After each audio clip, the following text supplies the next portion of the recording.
Hi,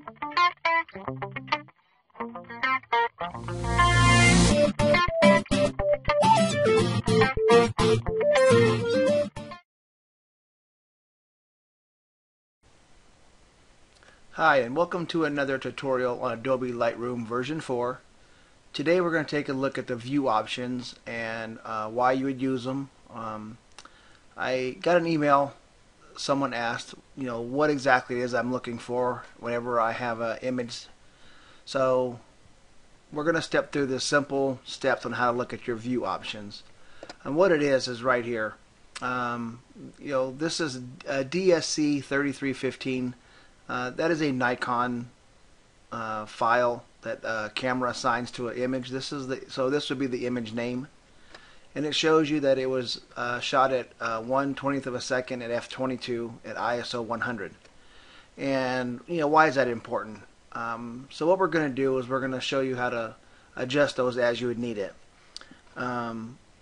This is kind of how it comes whenever someone sends me an image, and what I do is I have a second one that I have custom made. Does a couple things. One, it shows me the type of camera they're using and the actual file that I'm working with. Whether I'm working with a RAW file is what I prefer to work with, or if I'm using a JPEG file. So under the view, you go under the view and then view options here, or you can hit Control J on your keyboard. Okay, brings up the view options.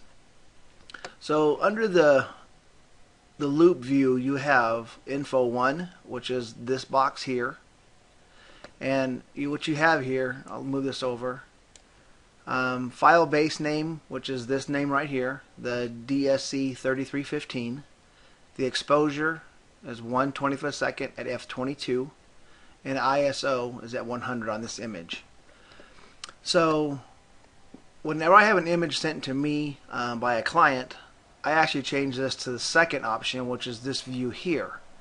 So when you click on this, it's going to have a file name, and we'll see this is going to change. I want the camera model, and then I also want the ISO and exposure settings. So how to do that is just go here under the info and hit number 2. Okay, now I have changed what I'm looking at. Okay, so now I have the same file, but I know now I'm working with an NEF file, which is a RAW file from Nikon. And it shows me the camera it was shot with was a D3000 camera with the same settings, 1/20th of a second at f/22, ISO 100.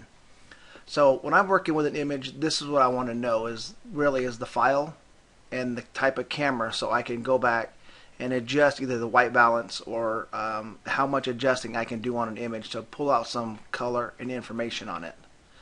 So, but if you click on here, you have a lot of options in which you can change. And what I do is, real quickly, I know I'm on the file name, but if I click on the megapixels here, and now I know I'm working with a 10 megapixel camera. There's some new ones out there that are up in the 20s and 30s now. But right now this gives me an idea what I'm looking for, and that way I'll know if there's any pixelations in the background that I need to be working with. If it's copyrighted, it would be here. This image is not copyrighted yet. When I send the image back, the photographer himself will go ahead and copyright that. I can look at lens settings. This was shot at a 55mm lens. So right now I'm just going to leave it here at the file type. And now I know I'm working with. So all I have to do now is just click the box and I'm back into this view. So this is how you do it, and this is the reason why you would use it. If you're working on a lot of images that you shoot for yourself, you probably won't need to use this too often. But whenever I have, like I said, clients who send me pictures in and says, hey, can you make this image a little bit better, or can you brighten it, or whatever the case may be, I like to know what I'm working with. And like I said, on this one here, like I said, I know I'm working with a D3000 camera, ISO 100. So the image is going to be fairly clear without a lot of pixelations in the image. But it still allows me to have a good idea of what I'm working with. So I hope this helps. If you need any other short tutorials, or if you're having trouble with anything on Lightroom, drop us a comment or send us an email, and we'll get back to you just as quickly as we possibly can.